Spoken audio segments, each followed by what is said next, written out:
Welcome back to the Coordinated Chaos podcast. I'm your host, Georgia, and I'm just your type B bestie, going deep on all things behind the scenes of building a business, women's health, and life's defining moments.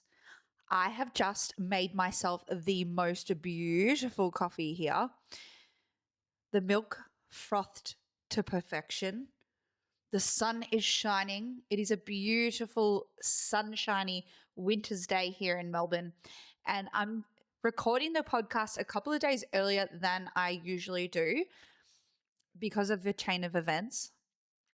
But I pulled this episode together at the last minute and I'm kind of very excited to present it to you. Episode feels like a no brainer to me. It is a mesh of what I do in my everyday job with the philosophies and theories behind why I personally believe that optimizing your training to your goals and your lifestyles is something that can be done through nervous system regulation as well as monitoring your training loads, choosing the correct style of training. And as a trainer who has worked in the industry for 10 years, I feel like this is an area that I have seen a lot of different iterations of, meaning that I've worked in different types of gyms. I've worked with different types of people. I've worked with one to one. I've worked with small group training. I've worked with HIIT training. I've worked with strength training. I've worked with athletes. I've worked with people recovering and rehabbing injuries. And I've worked with the normal person who just wants to train because they know it's good for them. And this episode is going to encompass all things how you can optimize your training for your goals and your lifestyle whilst incorporating other modalities as well. I think a big part of who I am as a coach now is very much in that space of we also need to listen to what our body actually wants in terms of the rest of our lifestyle. So if you are someone who is working a corporate high pressure job and you are stressed quite a lot, you're highly strung, you have great demands for your job, and you are also someone who enjoys HIIT training, there could be a reason why you're not seeing the results that you want. Okay, so the thing here with this is that your body and your nervous system don't know the difference between a hard workout and a stressful email.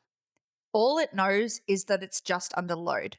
And so, another example of this may be that you are a busy mum of four, you work full time or part time, you're running around after the kids and coordinating their care, their school, their education, their sport, their meals, like their nutrition.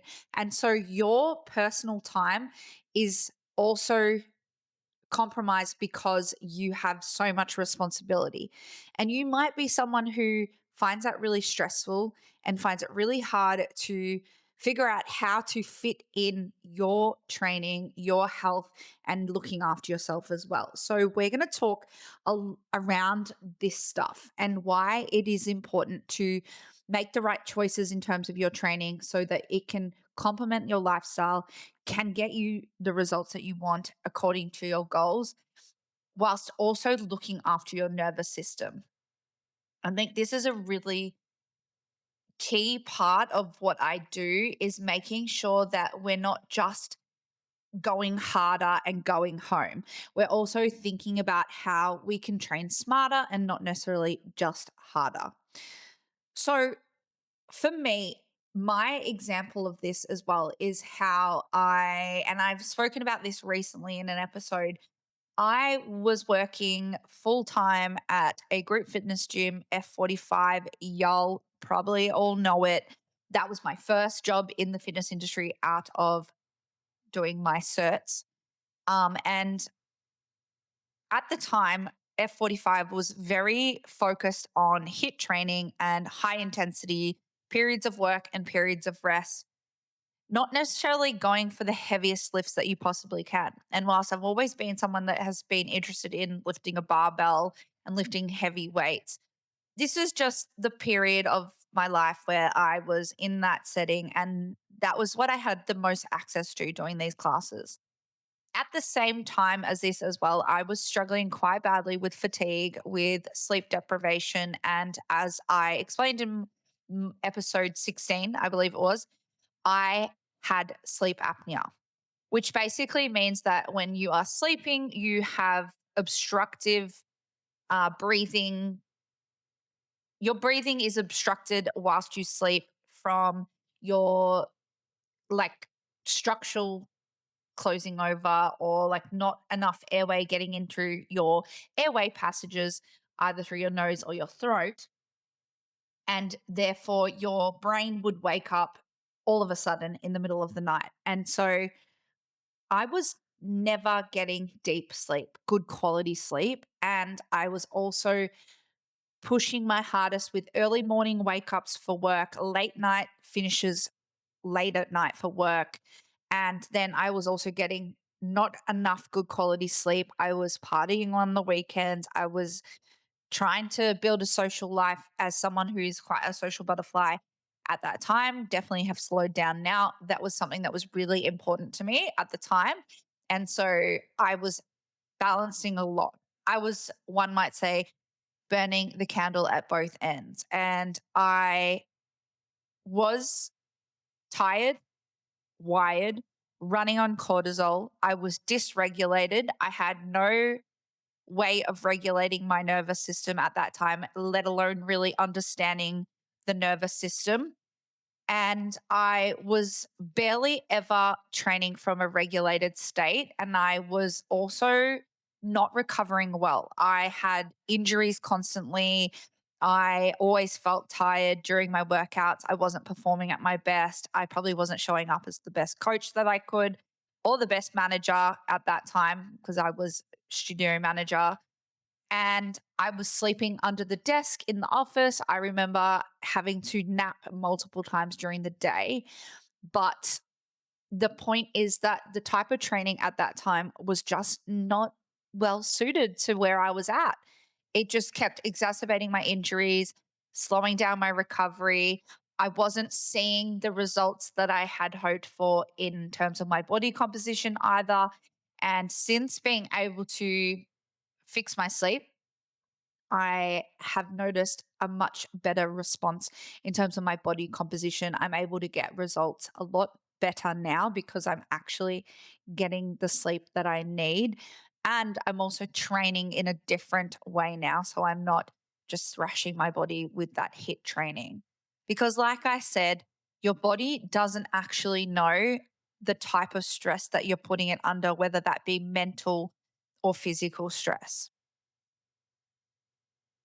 The thing is that you also need to look at what your lifestyle is currently like and whether or not it is something you can or cannot control. So, for example, if you are that corporate baddie that is working 9 to 5, but also doing the overtime and doing long hours right now because that's what your job demands from you,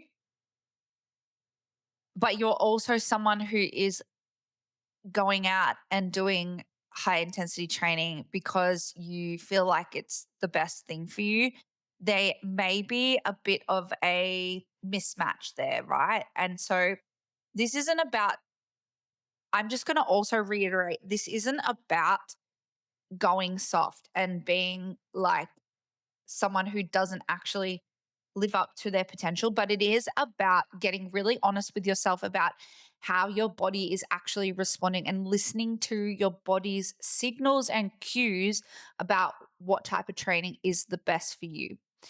Another perfect example for you right now is I'm currently in a phase where I'm trying to increase my aerobic capacity and become better at cardiovascular exercise and specifically running. However, the last 4 weeks, I've had pretty intense shin pain and also plantar fasciitis. So my lower body is not quite cooperating. And I know for a fact that this is not um, a coincidence. I know that there is a reason for this, and I know that something that I'm doing or I'm not doing right now is causing my body to not recover the way that it should and end up with injuries, whether that be the fact that right now I'm heavier than I've ever been before, mostly muscle, thankfully. But I also can feel the difference between how my body is responding with this current weight and the cardio that I'm doing, but also like I can't get past a certain distance per week in my total training volume because of how I'm pulling up and my recovery and the injuries that are coming up for me right now. But for me right now, I know that I have to pull back on that.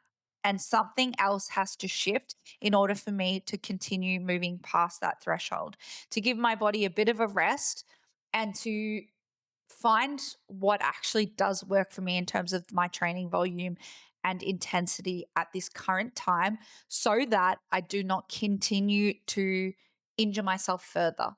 Okay. This is injury prevention. This is me slowing down. This is me knowing my body well so that I don't make it worse. Okay. And this is very similar to when you might be like burning out in your lifestyle or your job or something like that. And yet you're so fixated on training a certain way and getting a certain result that you think you have to do more in order to get that result. But that is just not the case. And you need to find a strategy in terms of your training that works for you. Okay. This isn't, again, it's not about being like, oh, we're going to throw in the towel because my legs hurt and I can't run anymore. This is about pivoting or adapting to where you're currently at with your training and figuring out what you actually need and what works well for you. And I think that there has been a really big emphasis on people needing to do more for a long time. And I think we've been kind of like tricked into thinking that we need to burn more calories to get the results that we want. But I really feel like every time I've seen a client or someone in the group gym rest and then they have done, let's say, a body composition scan, they've actually done better from resting than they have from doing more.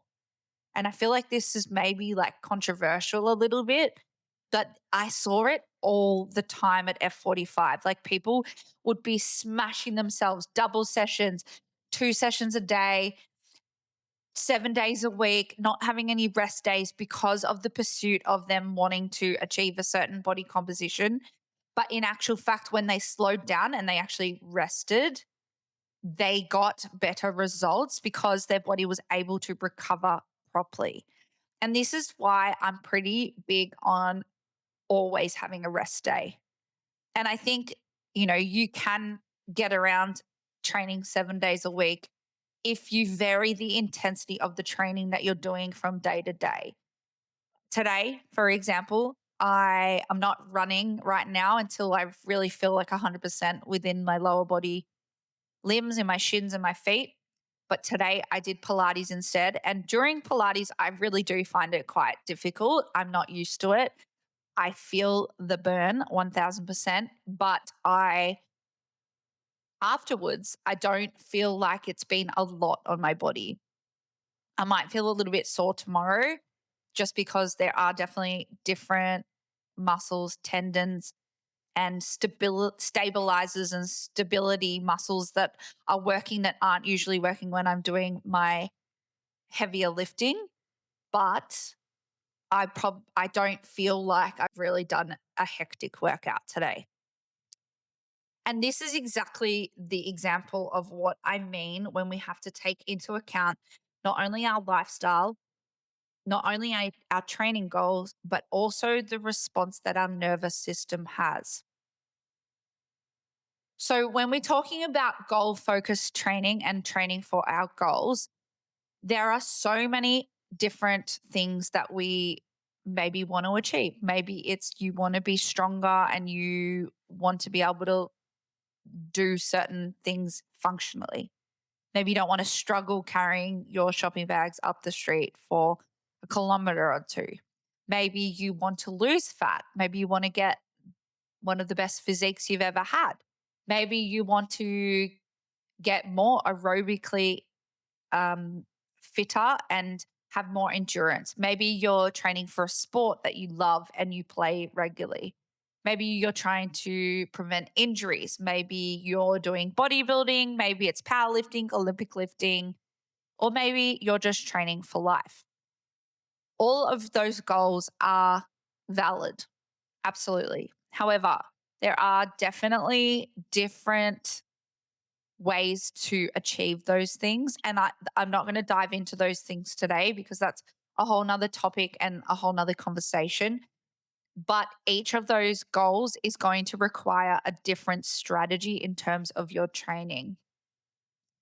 But one of the things, as someone, if you are someone who really doesn't have like much of a goal, but you just essentially want to train because you know it's good for you, the biggest factor that you need to take into account when it comes to training for life is that you enjoy what you're doing so you can be more consistent and committed.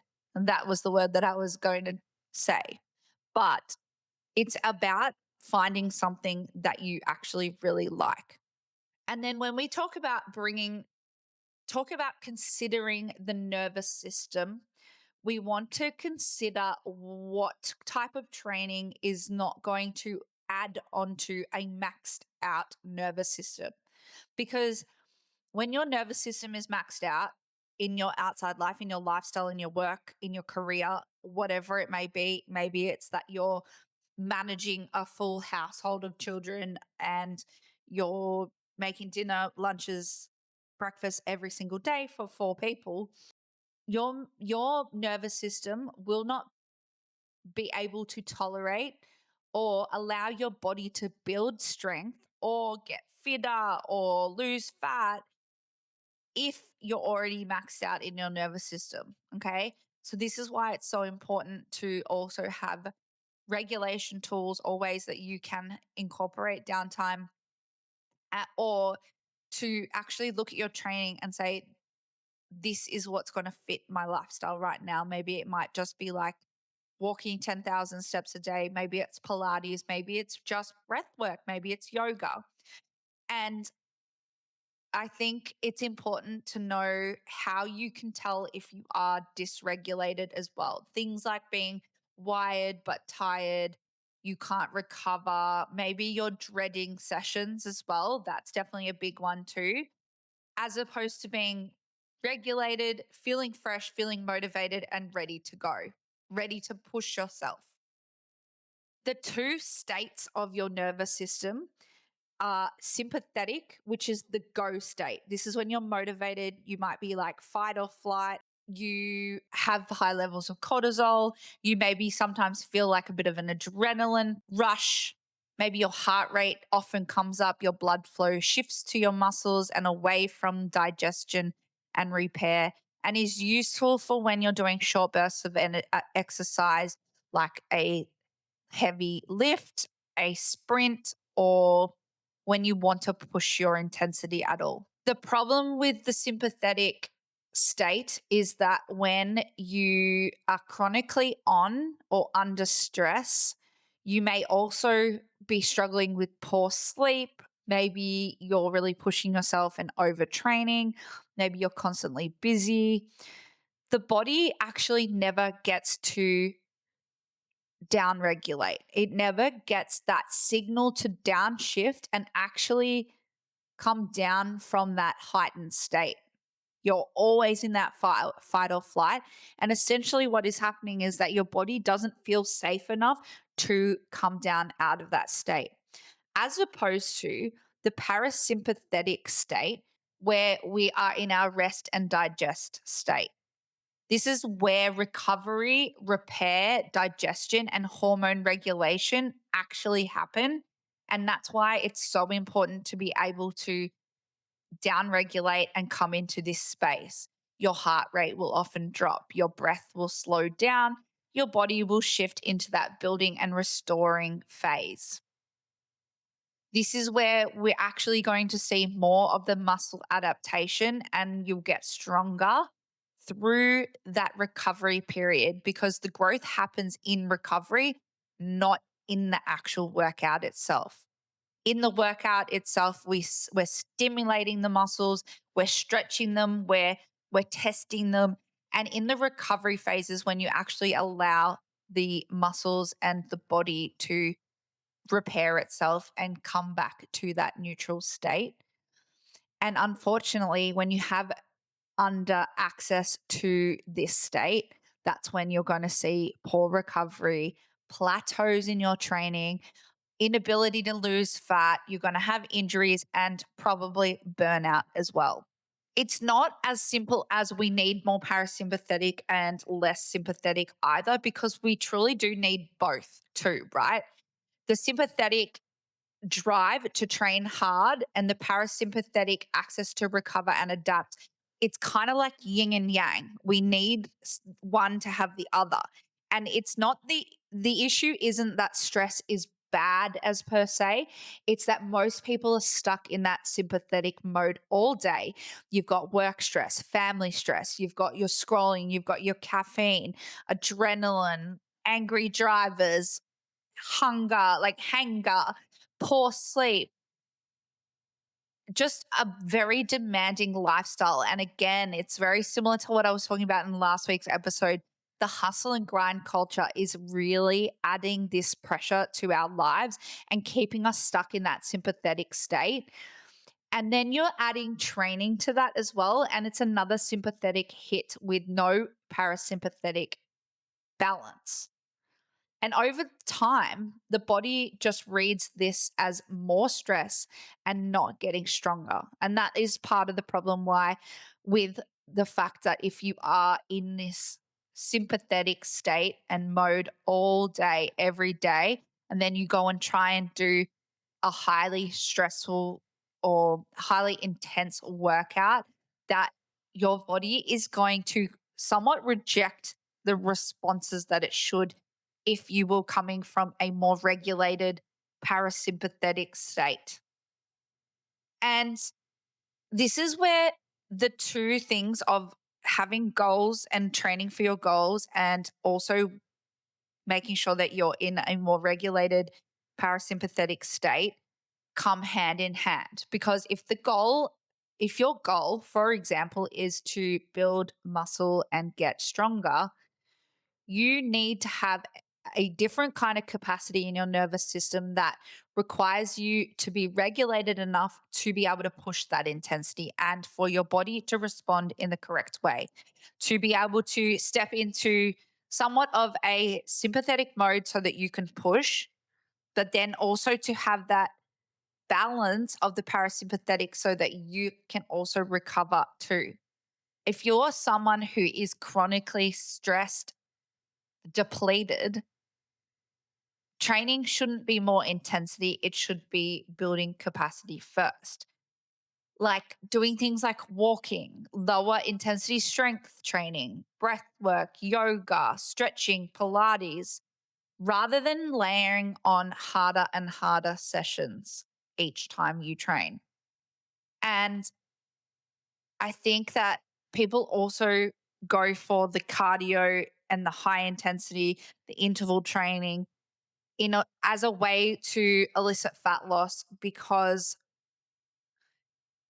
they think like we need to burn more calories, right? And I mean, in a sense, it does make sense, and that's how you think that you should be able to burn more calories to lose fat is to work harder and increase that intensity. But this can backfire because if you're someone who's already dysregulated, then you're only adding that stress. So, like I mentioned in the beginning, our bodies don't understand the difference between physical and mental stress. Our bodies are already under pressure from other life factors. And then we go and add in a hit workout. Your body is literally thinking it's in danger. And so it's goes to that automatic mode of like holding on to the fat and not actually burning it in the way that it should because it feels like it's being threatened at that time. And that was probably one of the biggest and most common things that I saw at F45 throughout the many, many challenges that we did was that people were under eating or too little. They were overtraining. They weren't getting adequate rest, recovery, and sleep. They were highly, highly stressed because of their lifestyles. And sure, they were getting somewhat of a quick dopamine boost or a endorphin hit from the high intensity workouts, which made them feel really, really, really good temporarily. But the long term was that they weren't seeing the results that they wanted. And then it became a vicious cycle of them trying harder and pushing more, but then really wondering why they weren't getting the results they wanted. To wrap this episode up, I want to speak into how you should approach every session with purpose and intent.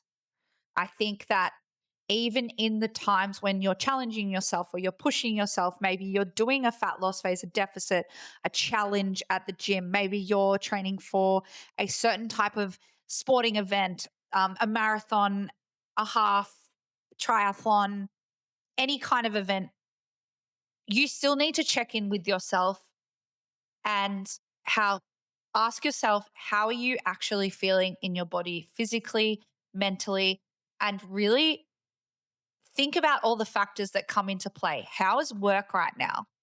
And before you even enter into the training phase for these things, as well as making sure that you are in the right headspace, the right space of your life. Have you got what have you got going on outside of your life?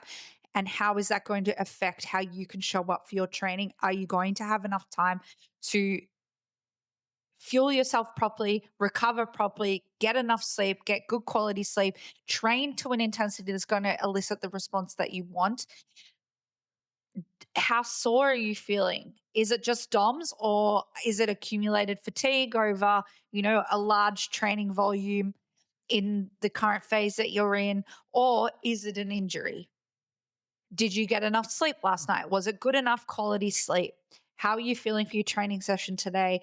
What is your energy like? What capacity do you have to give to this training right now? Have you been fueling yourself well enough lately? All of these things must be thought about. And honestly, it is one of the things that I see so much with clients is that they expect that they can just turn up and do the work and get the results. But a lot of it has to be a very intentional and purposeful process of understanding their own body and listening to their body signals and cues that are trying to tell them what they need, whether that be nutrition, whether it be more sleep and recovery. Maybe it means that they need a rest day, or maybe their body is trying to tell them that they're actually not working at an intensity that is going to elicit the response that they want. Are you lifting enough to grow your muscles? Are you running enough to help you get faster? Are you actually creating a space and city that is going to elicit the goal that you've set out to achieve in the first place?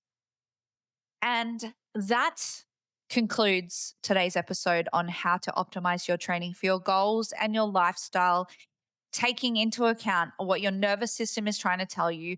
How are you recovering? How are you performing? How are you fueling? How are you sleeping? Looking at every single aspect of your lifestyle to in order for you to actually optimize your training. And if you have a certain goal right now, an event, a body composition goal, whatever it may be, and you need a more specific and individualized plan as to how you're going to get there, alongside accountability of a coach who can actually guide you to where you need to go based on the expertise and knowledge that I already have from many, many years of coaching multiple different types of people with different goals in different contexts and settings. I have coaching spots available. I don't normally sell in my podcast, but I feel called to today because training is the crux of what I do in my coaching business. And I love coaching and training people that have goals that they want to achieve, because if you're just training, for life, sure, that's a goal, but having something specific that you're working to is my bread and butter. And I absolutely love to help anyone that would need that guidance and that help. So please slide into my DMs, send me a message, send me an email, write a comment on the podcast, and we will see you on the next episode of the Coordinated Chaos podcast. Thank you so much for being here. I really appreciate every single one of you that listens every single week, and we will see you again next time. Ciao.